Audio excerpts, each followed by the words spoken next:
to Curious and Quirky, the podcast that unpacks innovation, challenges conventional wisdom, and occasionally writes a love letter to a really good strategy. Now, this isn't your grandpa's podcast, though if he were anything like our leaders today, he'd probably be courting disruption and calling it just tinkering. Each month, we bring together the brilliant, bold, and slightly rebellious minds from Caltech's executive education to explore what leaders and teams mostly get right and what we can all learn when things get, well, complicated. Now it's February, which means two things. There's chocolate everywhere. And number two, we're all in a serious relationship with our quarter one goals. Now, this month, we'll explore some big ideas worth falling for, challenge some assumptions that might need a clean break, and maybe even spark a few strategic crushes along the way. So grab your coffee or your Cupid approved cappuccino or whatever keeps your heart fluttering, and let's get curious and maybe just a little bit quirky. So we're going to introduce Brian Mattamore today. If February had a secret weapon, it would be Brian Mattamore because he's the guy who walks into a room and reads all the recommendations and immediately asks the one question everyone else forgot to ask. Okay, but what's the fun version of this? Now, Brian is the co-founder of the Growth Engine Company and the author of 21 Days to a Big Idea, famous for helping teams break out of all the rinse and repeat thinking and all the different cycles and helping them build ideas that actually move the needle. He's the kind of person and thinker that who can take a polished slide from a consulting agency, add one sticky note, and somehow create an entirely new pathway forward.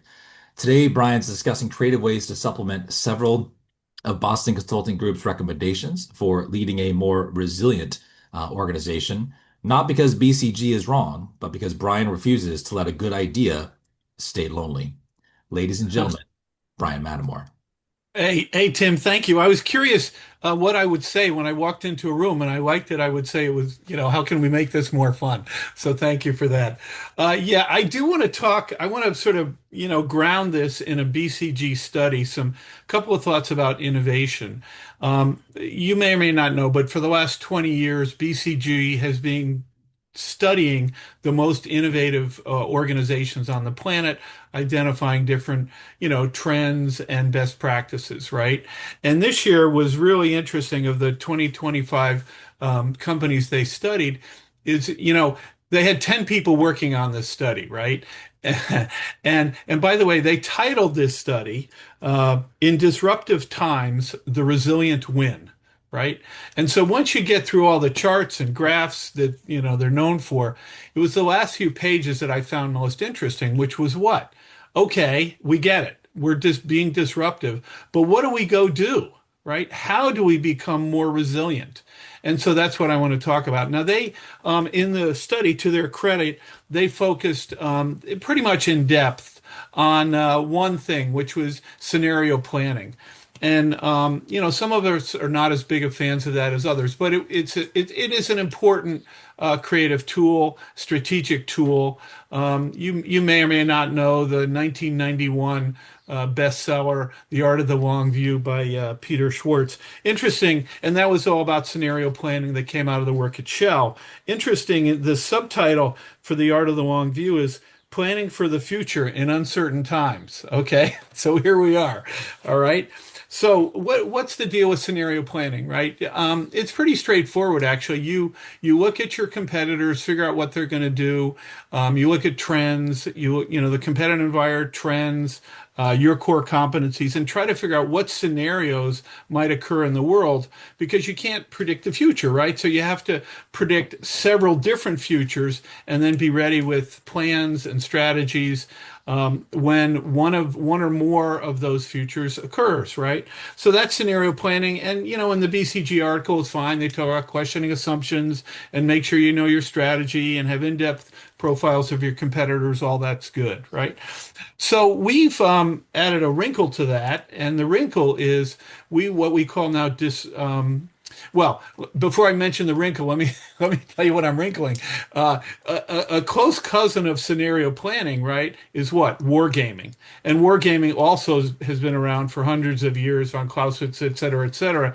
The key with wargaming is you profile your competitors in great depth and then figure out what they would do, and almost like you're playing a war game, right? And certainly in Normandy, they were doing this.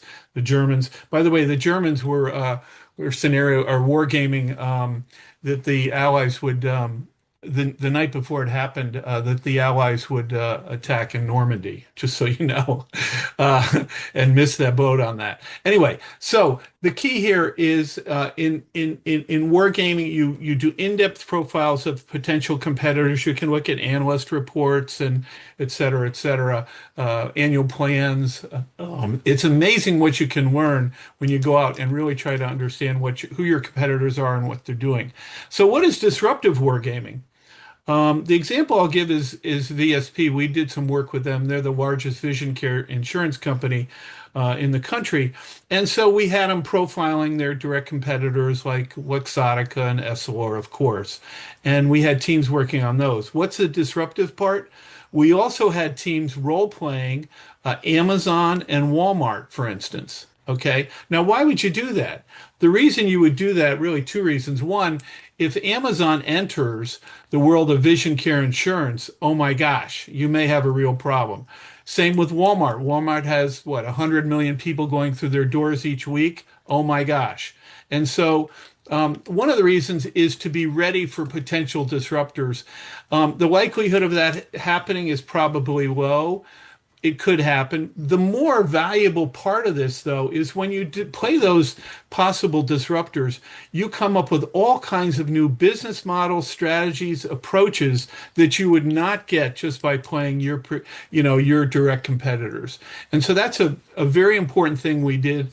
We did this with their board, their international group, all their seniors and executives.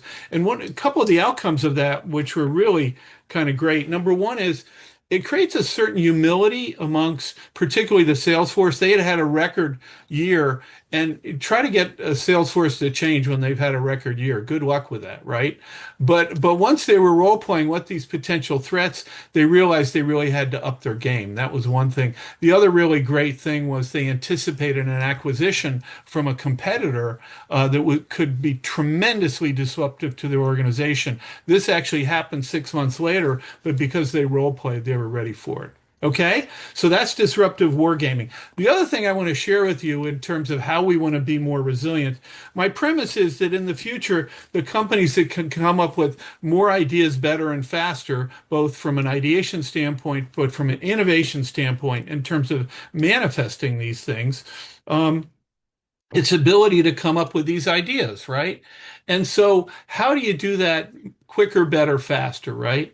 And so, I'm going to suggest that this role within an organization currently, I have yet to find an organization that has this role, but I'm going to pretend I'm going to do my thinking of my scenario of the future, and I would say in 2, 3, 5 years, many, if not most organizations, if they don't, they should have what I'm going to call an ideation strategist.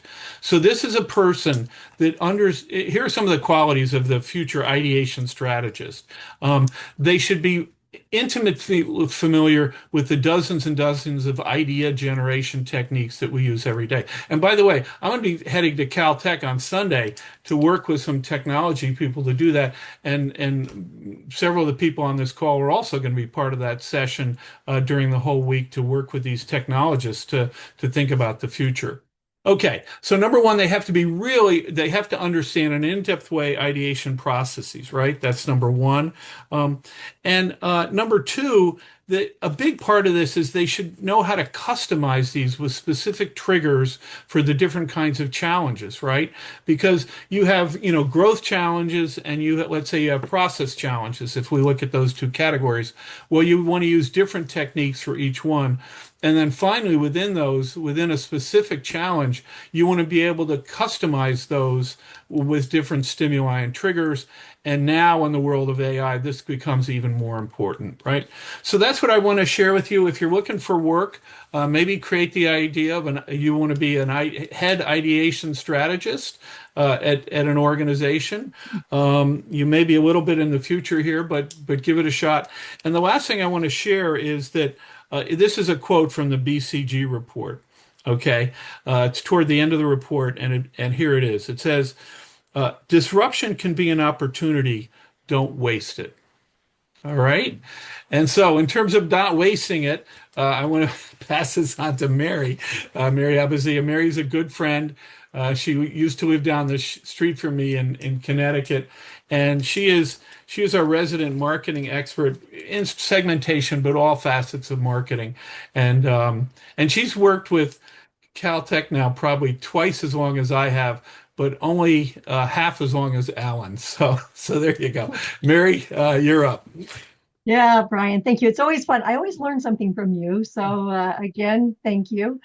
So I was looking around and I found a topic that I thought would be very interesting for our curious and quirky session. And the question is, why might male birth control work this time?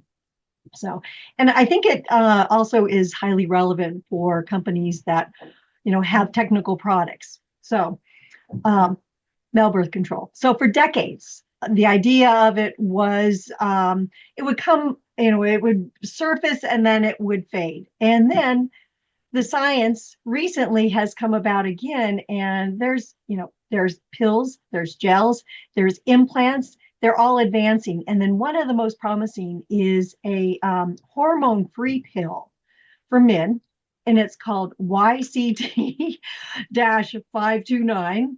And it blocks the vitamin A pathway for sperm production without impacting anything else, including the testosterone levels. So chemistry is very cool, but just as it's technically very feasible, the question is, can it actually become a commercial success? So I thought it made sense to borrow a page from another male-focused product, which is Viagra. It didn't win simply because Pfizer came out with an amazing, a way to address ED. They were very strategic. So Pfizer won because the trends were in their favor. There were a lot of baby boomers entering into their 50s, and there was more acceptance of medicalization of lifestyle conditions and quality of life improvements. So the trends were in their favor. Also, Pfizer realized that men were not one homogeneous group. They segmented men based on motivations and comfort levels. So some men, confidently asked their doctors for prescription, but a lot of them needed probing and more reassurance. And there were some that avoided physicians altogether, and they used private and often very risky online options. So Pfizer, in addition, understood what we call an influencer map. And what that meant was they managed the physicians, and they really normalized the conversation that the physician was having with their patients. And of course, they worked with the payers. This all enabled them to be able to build, which, believe it or not, now is a $16 billion industry. And they've maintained their leadership, even though they're off label now, or they're off patent, they're still there. And it's highly competitive with all kinds of generics, but they did it. So, which brings me back to that original question of why might male birth control work this time? So first, macro trends. We're living in a time when more men are sharing in the responsibilities in the household, financially, emotionally, domestically. So shared parenting is the norm. So, and much more than it was 20 years ago, let's say. So cultural timing might be perfect now. Second, which men will actually, even consider this? So using segmentation as a lens, will it be, we came up with a couple of names like the equal partner seeking shared responsibility, or will it be the life planner who takes on an active role in planning for the children, an autonomy seeker. They want control, regardless of the relationship stability. And then probably not what we call the complete avoider. They were probably not one for this. So each of these segments have different motivations, different barriers, and would require very different messages and access points. So it's going to take more than just focusing on men in this case, however. In many cases, it's the decision involves more people. And of course, women are part of this equation. So I did a very small survey and asked, what women thought of this male contraception. And many of them laughed. They thought the idea of leaving contraceptive responsibility to their man was not a good idea. Some of them actually thought it was quite a good idea. So segmenting the couples is going to be really important for any of these contraceptive providers. And then third, thinking about that stakeholder map again, which physicians will champion this category? Will it be the urologists, primary care, sexual health clinics? So some of them will think that this is an important topic. And then there are probably a lot of them that are going to think that this conversation might be awkward or just too time consuming for the time they have in the office with their patients. So, and then there's the payers, always the payers, which everyone must consider. Will insurance treat pregnancy prevention as a women's health concern, as they have all along, or will they kind of open that up and say it's a couple's health issue? So the insurance coverage will either help accelerate this, or it could actually quietly really suppress it. And globally, political and religious climates, they'll definitely shape, this differently across the different markets. So male birth control could become a commercial success if companies providing these different products really take the time to understand the market and strategically shape it. And I think it's going to be really tough for them, though. So broadening this lens quickly to a B2B, companies that are selling technical products, like advanced materials or diagnostics or infrastructure.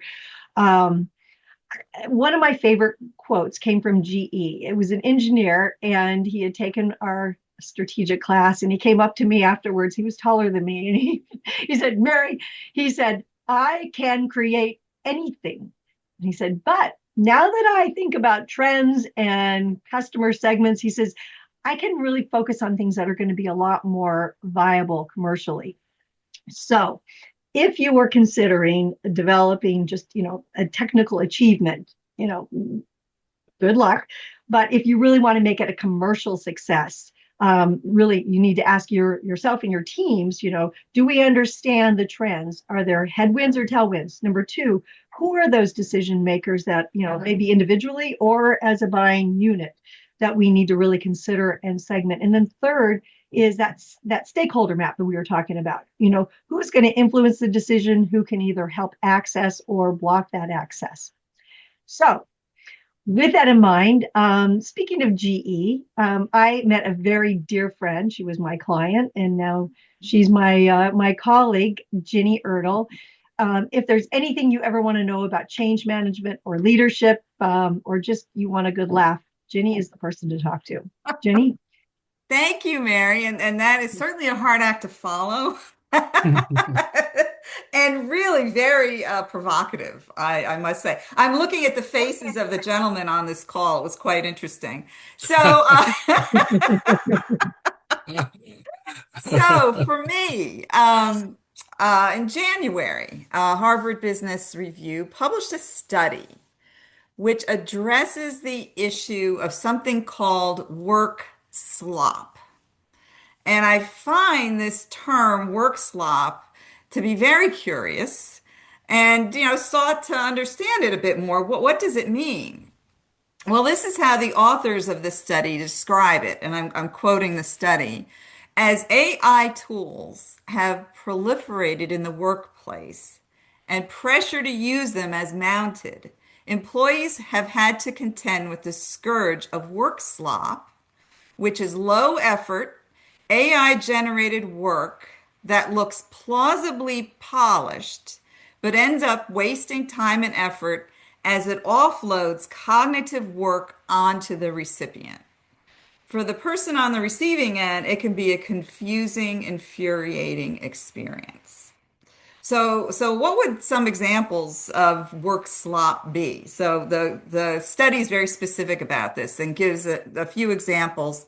An employee's use of vibe coding, creating critical bugs in the code base, causing one engineer to leave within 2 days' notice. Just was just so exasperated by this.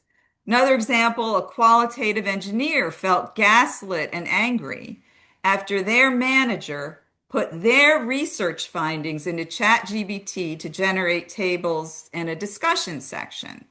The results were incorrect, and the discussion section was jargony nonsense. And then this last example I've got is kind of demeaning. A manager wrote the performance review for their direct report using the direct report's self-assessment. And the manager put their direct report self-assessment into ChatGPT to generate the performance review. So again, these are kind of, disturbing examples, but real, of this notion of work slop. So some of the statistics on this. Some 40% of people say they've received work slop in the last month. And this is according to a study by Better Up and Stanford University. And they surveyed 1,150 full-time US workers. So they said 40% have received work slop. These staffers estimate an average of 15% of the content they receive qualifies as low effort, unhelpful AI generated work. It's happening across all industries, but particularly in professional services and technology. The research cites the telltale signs of work slop, and that includes purple prose, like using 3 paragraphs of text when 1 bullet point would suffice.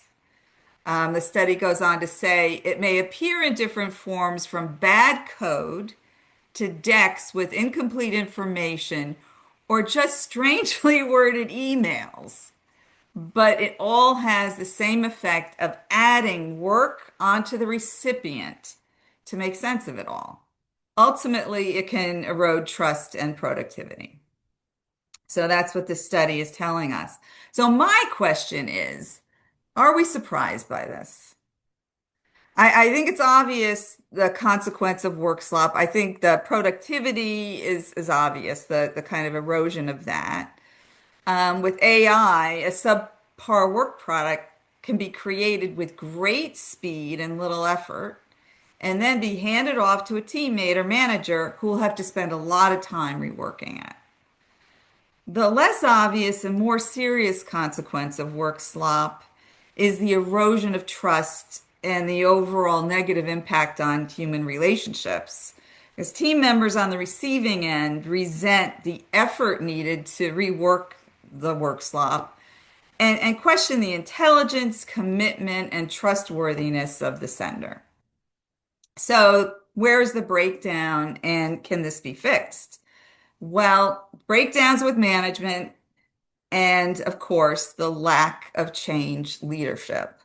So, as I mentioned last month, mandates do not equal change management. And this is certainly the case with AI adoption mandates. AI adoption mandates create compliance, not commitment. So we talk about compliance. Compliance is simply head nodding, technology adoption only because it's mandated. The activity becomes the end game, no matter what the quality of the output, the activity, not the outcome, gets measured. So when we look at effective change management, we're talking about commitment. So with effective change management, there's no need for mandates. Change leadership provides the reason for implementing an AI strategy, and that's clear. The expectation and the path forward are clear. the proper use and benefits are understood. Ultimately, adoption happens based on the belief and commitment achieved with demonstrated results. So, more work needs to be done on the change management of AI since there's such a race to use it. So it's time to take a bit of a pause.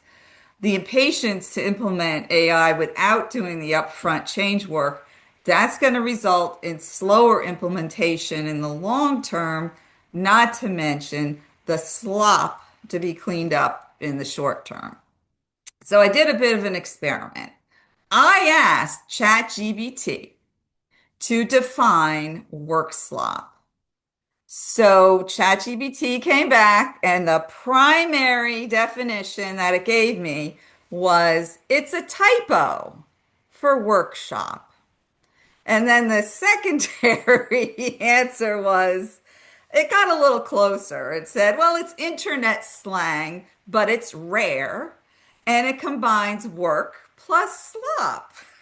And it's used jokingly to describe low quality rushed work. Um, so that's kind of what ChatGPT gave me. Did it get it right? I would say right-ish, but that's just not right enough. So with that, I am going to hand this over to Alan Dunn, who is our supply chain guru. Well, thank you, Jenny. And thank you, Mary. I wish I would have listened to you 8 children ago. I really appreciate today's presenters. I want to talk to you today about an element in manufacturing and distribution that I'm really drawn to. And the reason, by the way, I'm typically drawn to manufacturing and distribution, or AKA supply chain management, is because it's kind of like an orchestra. There's a lot goes on in an orchestra. And when I say a lot, I mean a lot goes on in any sort of orchestral performance. And it's done so you can simply lean back in your chair and enjoy the music. The music's beautiful, but most people don't really have a clue of how it came together. So it is with that tasty fish on your restaurant dinner table. So today's discussion, I'm going to title it From Sea to Sashimi, the Wild Ride of Global Fish Logistics. Yes, there is fish logistics as a discipline in this world. So I want you to picture this. A beautifully plated sashimi sampler arrives at an upscale restaurant in Los Angeles. It looks effortless. It looks chic, fresh, luxurious. But behind that elegant little slice of tuna lies an international logistical saga that would likely even make James Bond sweat. So let's break it down into the various steps to get this from the sea to your dinner plate. So step one is the catch. So I kind of refer to this as the Asian Ocean hustle. So our story starts in Asian waters, maybe Japan or South Korea, Indonesia, maybe even Malaysia. Fishing vessels haul in everything from yellowfin tuna to sea bass, often using high-tech equipment. Equipment like sonar fishing systems. We now have GPS-guided nets. We have real-time catch reporting apps on almost every major shipping vessel in the world now. These aren't your grandpa's fishing boats, just like this, according to Tim, is not your grandpa's program. This is not, the fishing boats today are not your grandpa's fishing boats. These are floating data centers chasing sashimi grade perfection. Immediately after the catch, the fish is bled, and that's done to improve flavor and also shelf life. It's chilled to near freezing for fresh fish. So this means that the fish is chilled to between 0 and 2 degrees C. So it's just barely above freezing. And it's kept in a salty brine. That's how they keep it fresh. The key to freshness starts here. The phrase that's used in the fishing industry, and I have a fishing client, is keep it cold, keep it moving, and keep it clean. Sometimes it's blast frozen to minus 60 C, and that's to lock in freshness, and that's, of course, going to be used for frozen fish. And it's typically frozen right on the ship. And the reason they bleed it, I said earlier, was to lock in the flavor, and sushi chefs require that. In fact, virtually all chefs of fresh fish require that. So let's go to step 2, onshore processing, or what I'm going to call the freshness boot camp. Once the the catch hits the port, the clock isn't just ticking, it's actually screaming. The processing plants sort by species and grade. They do fillet and portioning for different market formats. So the market requirements are actually fed down to the dockside processing plants. The fish is then packaged in vacuum sealed, oxygen regulated material, or into bins that are kept at this very narrow bandwidth of 0 to 2 C in a brine, a vacuum sort of brine. And then there's quality verification starts. And includes microbial testing, visual inspections, temperature logging. And this is kind of where the first quality checkpoint happens.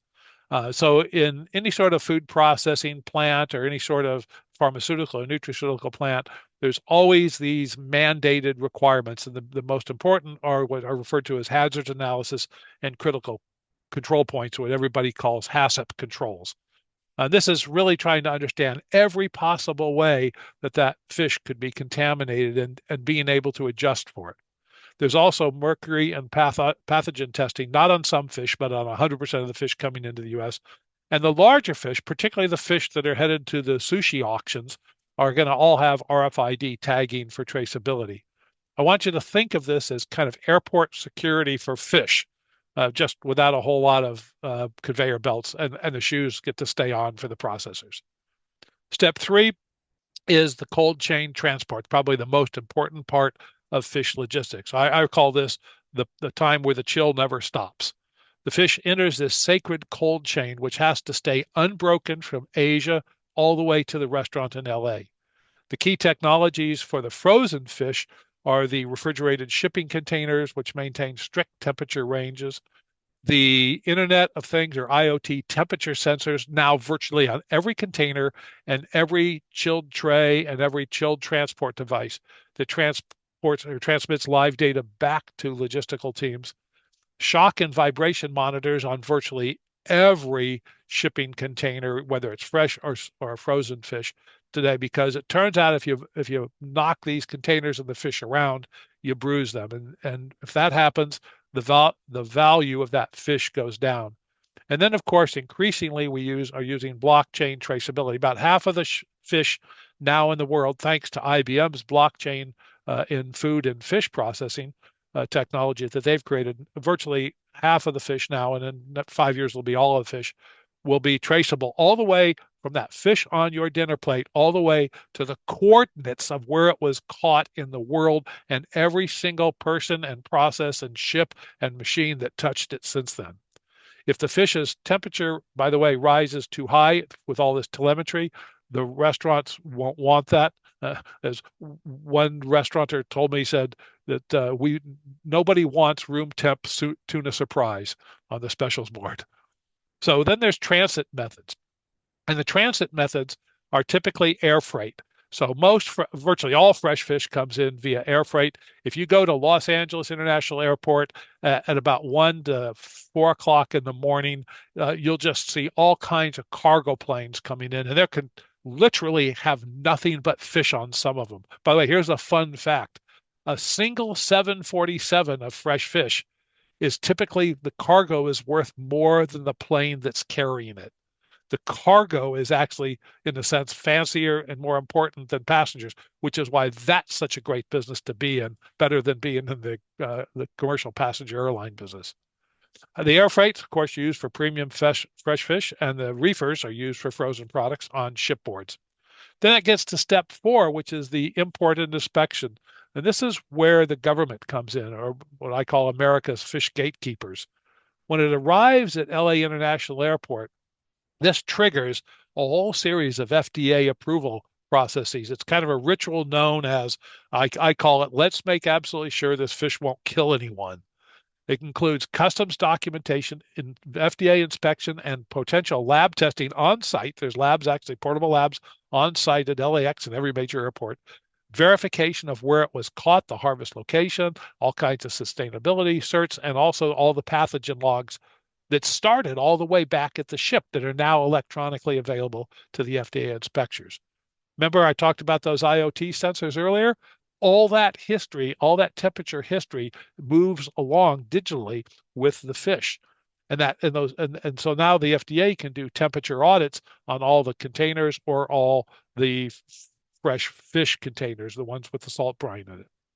Only after clearing these steps is it actually allowed to to go past customs and get into the country. And then we have step 5, which is the domestic distribution, or I'll call this the final sprint. Once it's cleared, it typically moves to a regional wholesale distributor, which could be or by the way, to an auction house. I've been to the Los Angeles sushi auction house. If you go there at 4 o'clock, 5 o'clock in the morning, you got all the top chefs that are there. I've seen large 200-pound tuna sell for a couple $100,000.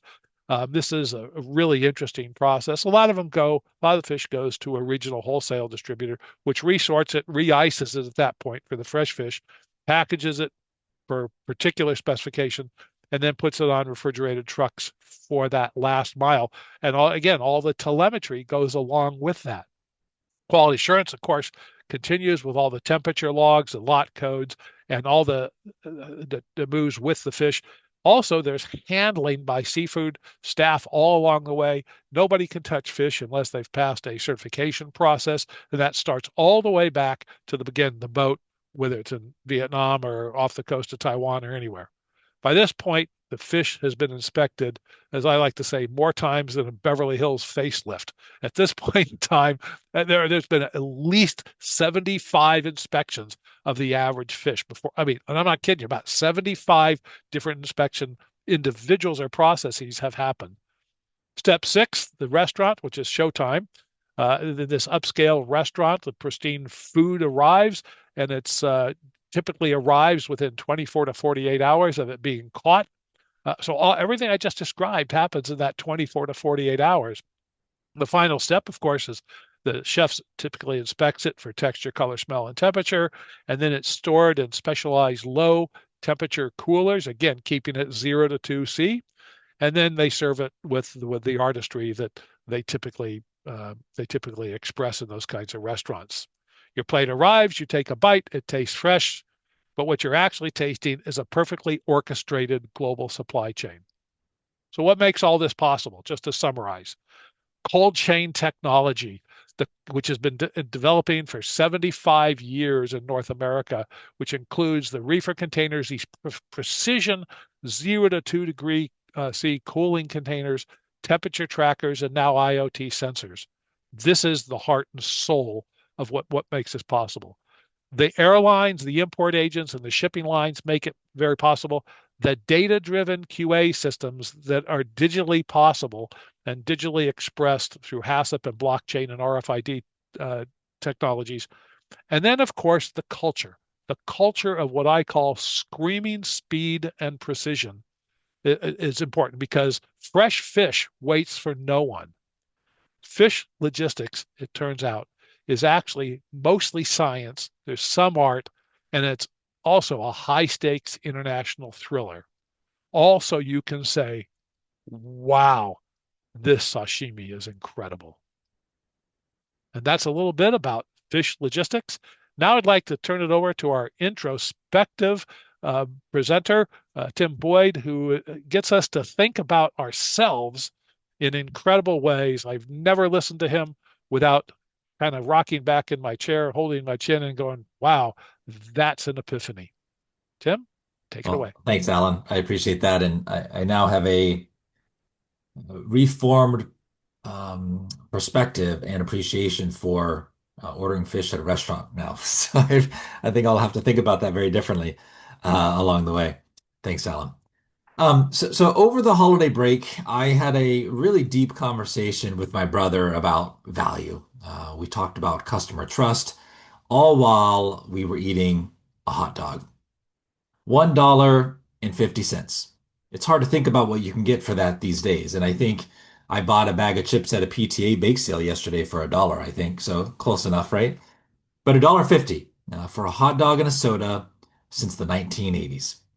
Now, inflation has come and gone. There's been a few recessions popping up here and there, a few economic booms in that time. There's been one part pandemic.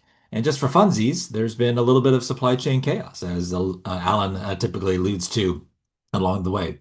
And still, $1.50. Now, on paper, when you think about that number, that decision absolutely makes no sense whatsoever. When it's adjusted for inflation over the course of the last 40 years, that hot dog should cost well over $4 today alone. It actually loses money, and yet Costco has refused to change it. Now, the question we're asking this month is why? Why haven't they made a change to at least combat inflation? So let's put your customer hat on for a second. Let's think about this together. Many customers and people who go to Costco see that hot dog as a perk, a little bonus at the end of a shopping trip where they can go and relax and just take a few minutes before they pop over to the car and do what they need to do. However, to Costco leadership, it was never about a meal or it was never about lunch. It was all about signaling trust. Now, former CEO Jim Senegal understood that something many leaders actually miss when it comes to leading large organizations and connecting with customers. Customers don't experience strategy through, I'll say, slides or earning calls. They experience it through repeated and ordinary moments day in and day out. For Costco members, that moment often happens at the food court. So if Costco doesn't raise the prices there, where everyone can see the prices on the big billboards and the big pictures, then maybe they won't quietly raise prices everywhere else either. So that price lock that Costco offered became a signal. It wasn't a marketing message, it was a behavioral promise.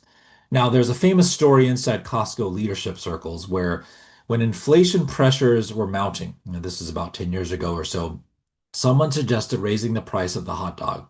Senegal, who was the CEO at the time, his response was quite blunt. If you raise the price of the hot dog, do not expect forgiveness. Now, the exact wording varies depending on who tells the story, but the intent was unmistakable. You are not going to touch the price of the hot dog. And that isn't micromanagement. That, I would argue, is something I call guardianship. And when rising meat costs threatened the model, and it continues to do so, Costco didn't cave either. They huddled and they strategized, and they ended up building their own hot dog manufacturing plants to control supply and protect the price. Nothing fancy, and not because hot dogs were strategic, but because the promise was. Now let's contrast that with Southwest Airlines. For decades, Southwest built its brand on equally visible signals: open seating, bags fly free, no nickel and diming. Those were not operational quirks, those were their identity anchors, much like we see at Costco. But over time, as cost rose and competition intensified, pressure mounted internal to revisit those commitments. A la carte pricing crept in for early check-in. Then all the fares were broken into multiple levels and tiers. Upgrading boarding was introduced. Bags no longer fly free, and most recently, and perhaps one of the last remaining, I'll say, original brand signals that remain, is that open seating has now been abandoned. So here's the leadership tension when it comes down to this discussion. The moment you start asking whether a core signal or a core value still makes financial sense, something subtle shifts inside the organization. Customers may not understand or be analyzing your cost reports, but they can feel when a company moves from protecting trust to explaining change in a way that makes sense for them. Costco chose to build factories to defend that promise and supply their own hot dogs to keep the prices low. And they didn't announce it with a press tour. They just built a factory and just made it happen and made it transparent to the end user.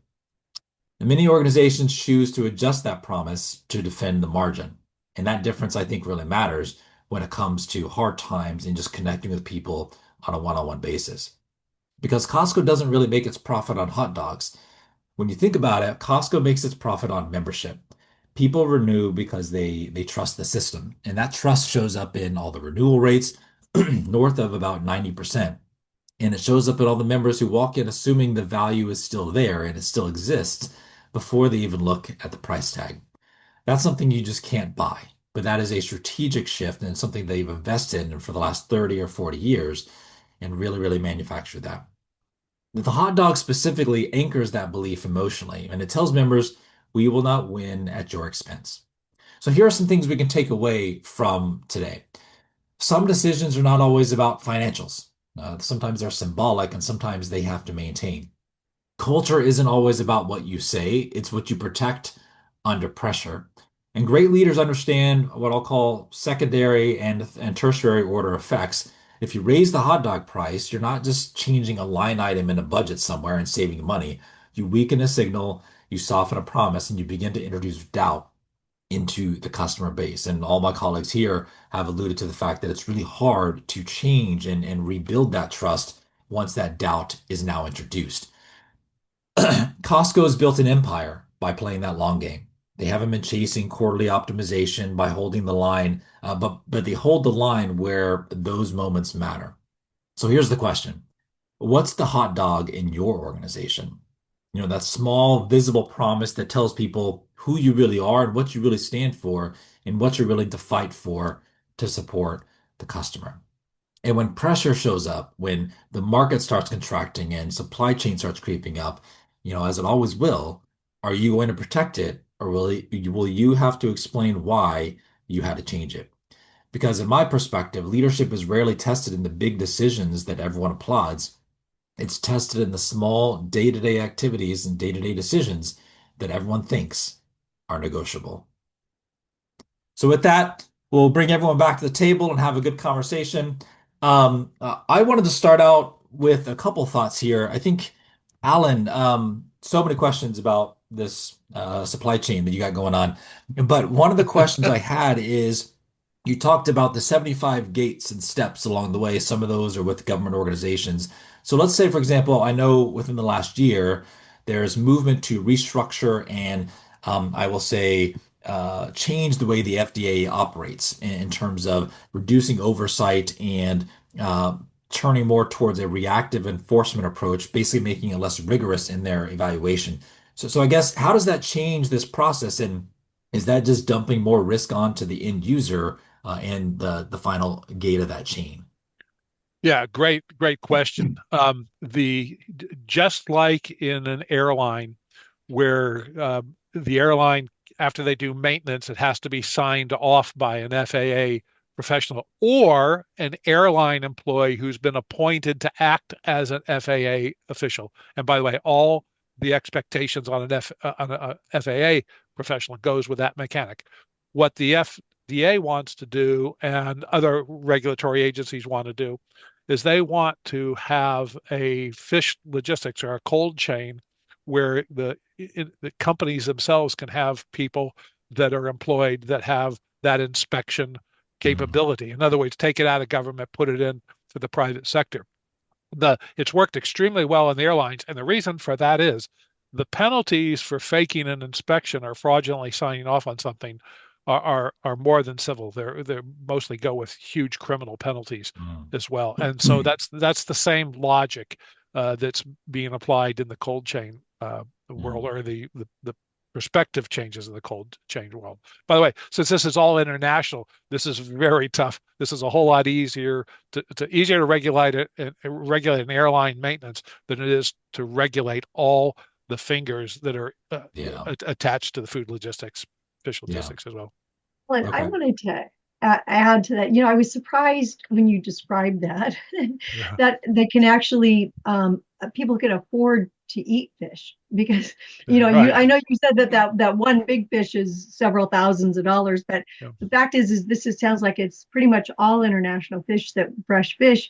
So how do they manage the cost so that people can eat it? Scale. It's scale. That's why you farm a lot of fish. So yeah, the amount of fish that's farmed. I mean, even there's a 75% chance that even swordfish is now farmed that's on the menu in these fancy restaurants. And so scale is what does this. It's a great point, Mary, because I have been at this for a long time, and it still amazes me of how inexpensive something could be. Um, that laptop that you're probably working on right now has a semiconductor, a processor that is made the wafer or the semiconductor is made in a factory that cost $20 billion, $20 billion to build.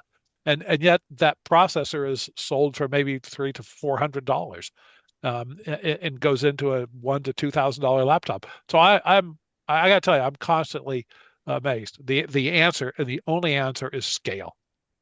Scale is what does it.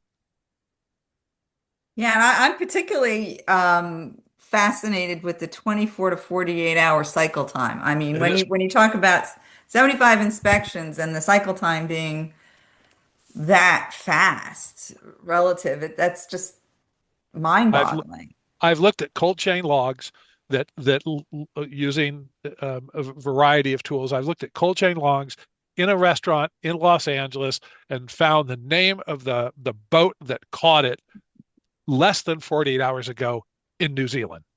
So that brings me to my other question. So when you look at the log, what what is that log? I'm trying to kind of visualize all the data that's going with the fish.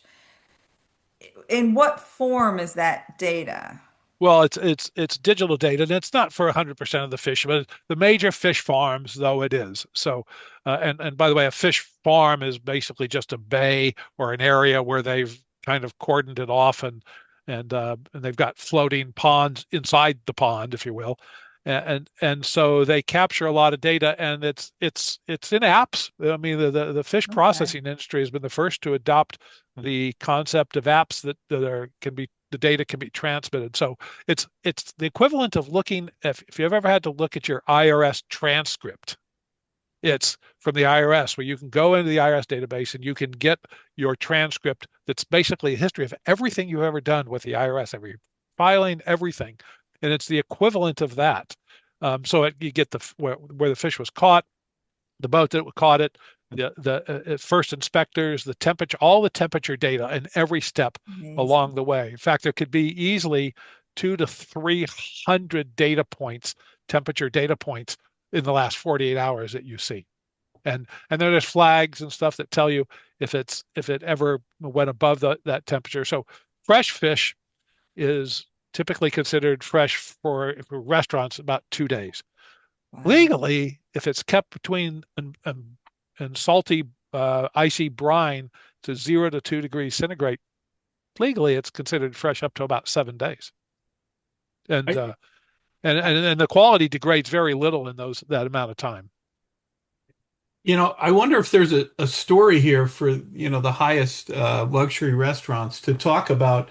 You get your fish and it tells the story now because of blockchain and this was caught in Malaysia on this boat at this time. And, Right. that's why it costs you $50. But, I think it could be a really interesting marketing Yeah. strategy and point of difference Yeah. to, and for those people who are a little squeamish about fish, this could say, "Oh wow, we've controlled it every step of the way." I think it'd be an interesting marketing Yeah. ploy Yeah. strategy. Yeah. I Mm. mean, think about this. It's kind of hyper personalized the meal to you. Yeah. I think about this. I mean, you eat nice fresh fish in a nice restaurant, and rarely do you ever hear about anybody getting food poisoning. And if there's anything that has an opportunity for food poisoning, it would be fish. And Yeah. and yet it rarely happens because there are whole countries that depend upon this. And if a farm ends up a fish from a farm ends up poisoning people, then that farm ends up under huge scrutiny, Mm. it doesn't just hurt the farm and the owners of the farm, it hurts the whole country. And so, Yeah, this sounds like, Alan, there's a huge investment in this infrastructure and what you've already talked about. And I think I want to allude back to what Mary was talking about is, this whole investment you talked about of, this drug is out there, right? And people have spent, probably billions and billions of dollars coming up with this, marketing it, doing what you call looking at the macro trends and trying to build that influencer map, et cetera. But it sounded like at the end of your talk that there was still a lot of work to do and that they were trying to make sure that it would be successful. So I guess my thought is I know you can't always guarantee 100% that something's going to be successful if you invest lots of money, but doesn't most of the investment come from before you start investing in the drug and doing all that work? Or is it kind of all happening simultaneously and then you assume it's a good idea, so you continue with gate two, three, four, five, and at some point you're just kind of all in, and then there's not a huge investment on the back end. Yeah, I love your question. Thank you. I'm one of my last jobs I did and I loved was called BASES, Booz Allen Sales Estimating System. And Mhm. that's what we did a lot of, where there would be, a hot new technology and we would test it and actually do a forecast for it well in advance. So it may be even just a prototype that we have on a concept board, or we might fake it like we were doing voice over the internet at one point. And we've kind of simulated that to get the responses of the different stakeholders. Not only in this case would be the men, but the payers, the doctors. So I think that's why this is so intriguing to me is that it seems like they're going, full force to develop this. And I haven't been able to find anywhere that they've done a lot of due diligence on Mm. how it's really going to work in the market. So I think it's a lot of investment that they're going to have to somehow Okay. rationalize. Okay. Because No, if it's they did a interesting. couple of surveys or tests, I think that they get a lot more information about how good this is an idea. Yeah, yeah. Yeah, Okay. and Tim, I would just add that I can't tell you how many of our clients, especially in the high tech world, they developed this really cool technology and first, Yeah. and my point was, did you ever talk to a customer or consumer? Well, yeah, well, I don't know. We should call it market research. It's the weirdest thing, they sort of create the widget before they have any idea if anybody's interested. We see that all the time, to be honest, Crazy. Okay. Okay. Wow. Mhm. Tim, I wanted to ask a little bit more about Costco. I really like what you said about that. I hadn't thought of, the hot dog as being such a prominent signal, but you're right. Anyone that goes to Costco goes, oh yeah, I had a hot dog there. Mm. Where else are you seeing those signals that are working well? Working well, well. That's a good question. I'd have to dig a bit more and get you an actual list, but I think I have more of a list of the companies that are starting to erode those signals, right? You're starting to see a lot of that. And I think that those who maintain a handful of signals are much more likely to succeed and stay stable with their customer base. I think where you're seeing it is not necessarily just stores with commercial products just on the shelf, et cetera. It's those who have effectively a brand that goes along with it. And it's bigger organizations and structures that are tied to these membership components or monthly fees and things like that. So I think that's where you're seeing it more or less, instead of just kind of the traditional brick and mortar stores along the way. and yeah, and we can't forget the 4.99 chicken at Costco and BJ's, right? I mean, That's that's right. that's to me even frankly even more of a draw than the hot dog, but that's Yeah, me. yeah. No, there's lots of those as well. All right, friends. Well, that's a wrap on this edition of Curious and Quirky. Now, if today made you realize that strategy can live in a hot dog or a healthcare breakthrough or even a tuna supply chain, then consider that your intellectual Valentine. A big thank you to our incredible speakers from the Caltech Future Skills Academy for bringing bold thinking, sharp insights, and just enough creative mischief to keep things interesting. As we move through the shortest month of the year, remember, big ideas don't need 31 days. They just need momentum, curiosity, and the courage to test something new. So stay curious, stay quirky, and may your February be short on blockers and long on good ideas. We'll see you next month.